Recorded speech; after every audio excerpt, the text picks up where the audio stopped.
Hey everybody, this is a little preview, I guess, of something I've been working on, starting for a while. I think what it is will sort of make itself apparent once you get into it. Please enjoy. Pickman's Model by H.P. Lovecraft. You needn't think I'm crazy, Elliot. Plenty of others have queerer prejudices than this. Why don't you laugh at Oliver's grandfather, who won't ride in a motor? If I don't like that damned subway, it's my own business. And we got here more quickly anyhow in the taxi. We'd have had to walk up the hill from Park Street if we'd taken the car.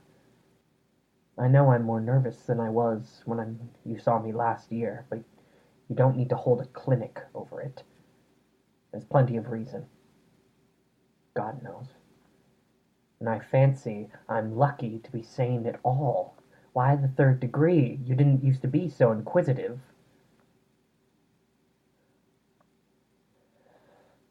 Well, if you must hear it, I don't know why you shouldn't. Maybe you ought to, anyhow, for you kept writing me like a grieved parent when you heard I'd begun to cut the art club and keep away from Pickman. Now that he's disappeared, I go around to the club once in a while, but my nerves aren't what they were. No, I don't know what's become of Pickman, and I don't like to guess. You might have surmised I had some inside information when I dropped him, and that's why I don't want to think where he's gone. Let the police find what they can. It won't be much, judging from the fact that they don't know yet of the old North End place he hired under the name of Peters. I'm not sure that I could find it again myself. Not that I ever try, even in broad daylight. Yes, I do know, or am afraid I know, why he maintained it. I'm coming to that. And I think you'll understand before I'm through why I don't tell the police. They would ask me to guide them, but I couldn't go back there, even if I knew the way. There was something there, and now I can't use the subway, or... You may as well have your laugh at this, too. Go down into the cellars anymore. I should think you'd have known I didn't drop Pickman for the same silly reasons that fussy old women like Dr. Reed or Joe Minot or Bosworth did. Morbid art doesn't shock me. And when a man has the genius Pickman had, I feel it an honor to know him, no matter what direction his work takes. Boston never had a greater painter than Richard Upton Pickman. I said it at first, and I say it still. And I never swerved an inch either when he showed that ghoul feeding. That, you remember, was when Minot cut him. You know, it takes profound art and profound insight into nature to turn out stuff like Pickman's. Any magazine cover hack can splash paint around wildly and call it a nightmare, or a witch's sabbath, or a portrait of the devil. But only a great painter can make such a thing really scare, or ring true. That's because only a real artist knows the actual anatomy of the terrible, or the physiology of fear, the exact sort of lines and proportions that connect up with latent instincts or hereditary memories of fright, and the proper color contrasts and lighting effects to stir the dormant sense of strangeness. I don't have to tell you why a Fuseli really brings a shiver, while a cheap ghost story frontispiece merely makes us laugh.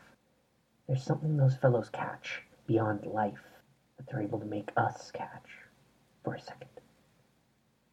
Dore had it. Sheem had it. Angarola of Chicago has it. And Pickman had it, as no man ever had it before. Or, I hope to heaven, ever will again. Don't ask me what it is they see. Don't ask me what it is they see. You know, in ordinary art, there's all the difference in the world between the vital, breathing things drawn from nature or models and the artificial truck that commercial small fry reel off in a bare studio by rule. Well, I should say that the really weird artist has a kind of vision which makes models or summons up what amounts to actual scenes from the spectral world he lives in.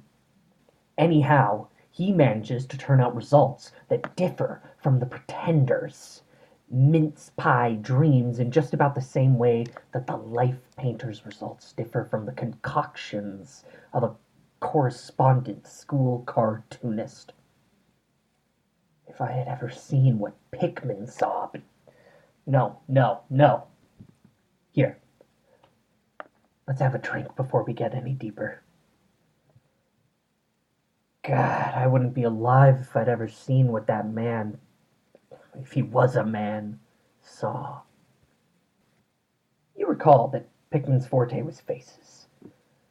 I don't believe anyone since Goya could put so much of sheer hell into a set of features or a twist of expression. And before Goya, you have to go back to the medieval chaps who did the gargoyles and chimeras on Notre Dame and Mont Saint Michel. They believed all sorts of things. Maybe they saw all sorts of things too. For the Middle Ages had some curious phases. I remember your asking Pickman yourself once, the year before you went away, wherever in thunder he got such ideas and visions. Wasn't that a nasty laugh he gave you? It was partly because of that laugh that Reed dropped him. Reed, had just taken up comparative pathology and was full of pompous inside stuff about the biological or evolutionary significance of this or that mental or physical symptom. He said Pickman repelled him more and more every day, and almost frightened him toward the last. That the fellow's features and expression were slowly developing in a way he didn't like, in a way that wasn't human. He had a lot of talk about diet. Said Pickman must be abnormal and eccentric to the last degree. I suppose you told Reed, if you and he had any correspondence over it, that he'd let Pickman's paintings get on his nerves or harrow up his imagination. I know I told him that myself. But keep in mind, I didn't drop Pickman for anything like this. On the contrary, my admiration for him kept growing. For that ghoul feeding was a tremendous achievement. As you know, the club wouldn't exhibit it, and the Museum of Fine Arts wouldn't accept it as a gift, and I can add that nobody would buy it. So Pickman had it right in his house till he went. Now his father has it sat in Salem. Pickman comes from old Salem stock. Had a witch ancestor. Hanged in 1692. I got into the habit of calling on Pickman quite often, especially after I began making notes for a monograph on weird art. Probably it was his work which put the idea in my head, and anyhow, I found him a mine of data and suggestions when I came to develop it. He showed me all the paintings and drawings he had about, including some pen and ink sketches that would, I verily believe, have got him kicked out of the club if many of the members had seen them. Before long, I was pretty nearly a devotee, and would listen for hours like a schoolboy to art theories and philosophic speculations wild enough to qualify him for the Danvers Asylum. My hero worship, coupled with the fact that people genuinely were commencing to have less and less to do with him, made him get very confidential with me. And one evening he hinted that if I were fairly closed-mouthed and none too squeamish, he might show me something rather unusual, something a bit stronger than anything he had in the house. He said, there are things that won't do for Newbury Street. Things that are out of place here, and that can't be conceived here anyhow.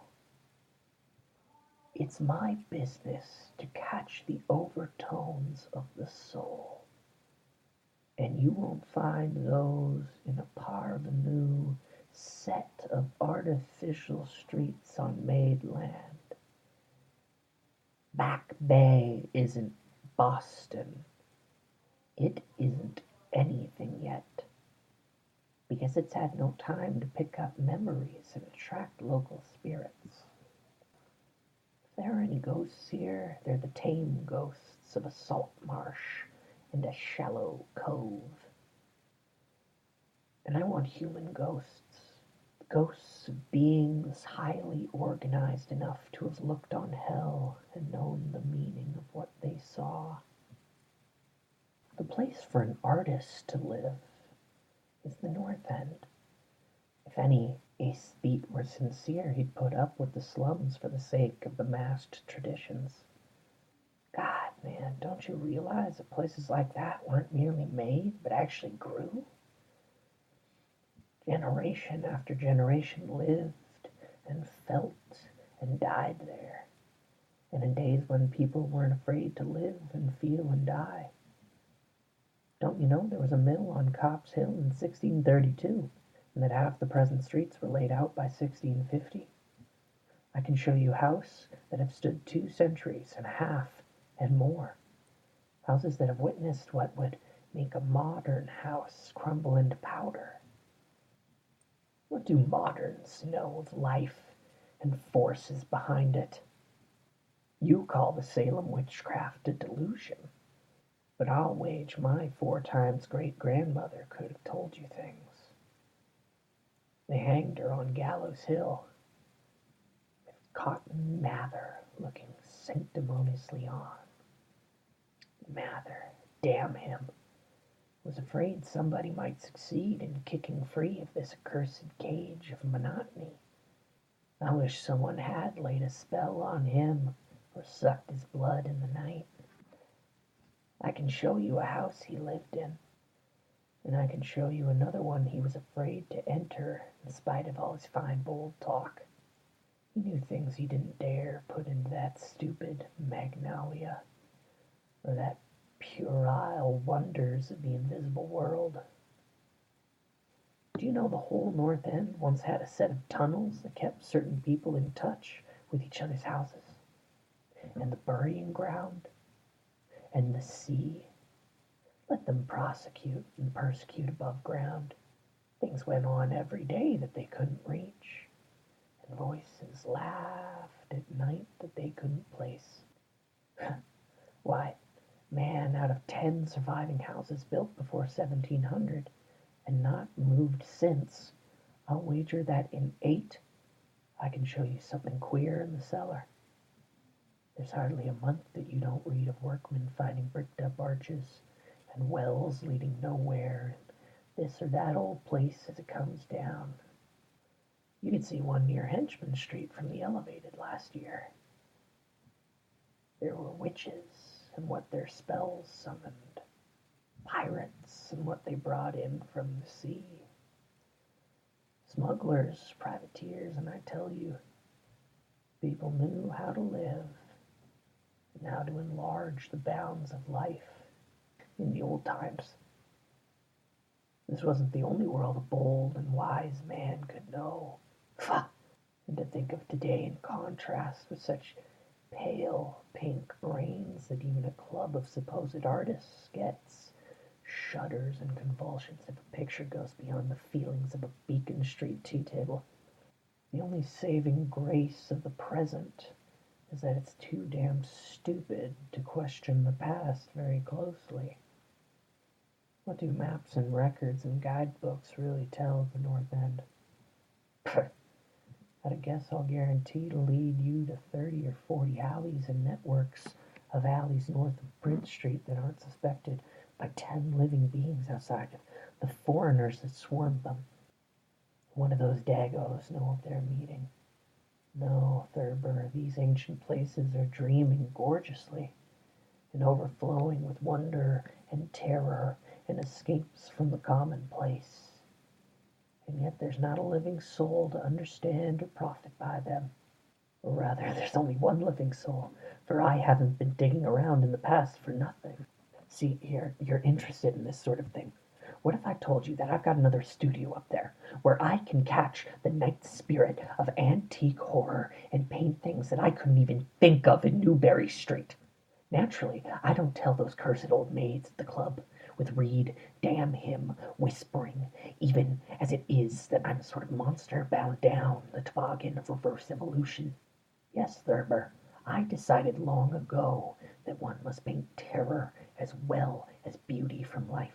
So I did some exploring in places where I had reason to know terror lives. I've got a place that I don't believe 3 living Nordic men beside myself have ever seen. It isn't so very far from the elevated as distances goes, but it's centuries away as the soul goes.